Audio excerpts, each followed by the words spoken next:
అయినా ఆ సమయంలో సంఘం కూలిపోకుండా దృఢమైన సిద్ధాంతంతో నిలబెట్టిన నాయకుల్లో ముఖ్యమైన వ్యక్తి ఎంఎన్ ప్రసాద్ గారే.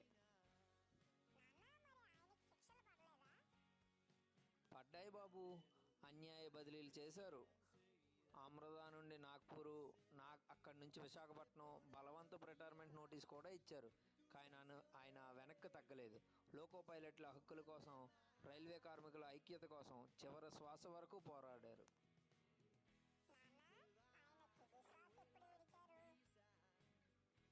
ఫిబ్రవరి 11, 2024 మధ్యాహ్నం 12:20 పశ్చిమ బెంగాల్లో ఆయన ఈ లోకాన్ని విడిచారు. కానీ బాబు, అలాంటి నాయకులు ఎప్పటికీ చనిపోరు.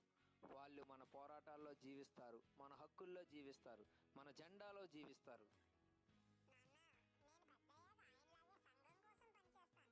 అదే ఆయనకు మనం ఇచ్చే నిజమైన నివాళి బాబు. మన హక్కుల కోసం ఐక్యంగా నిలబడటం, ఏఐఎల్ఆర్ఎస్ఏ జెండాను ఎగరవేయడం. కామ్రేడ్ ఎంఎన్ ప్రసాద్ గారికి red salute. Comrade MN Prasad గారికి red salute.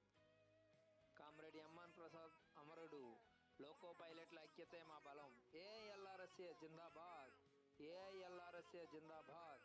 Comrade MN Prasad జిందాబాద్.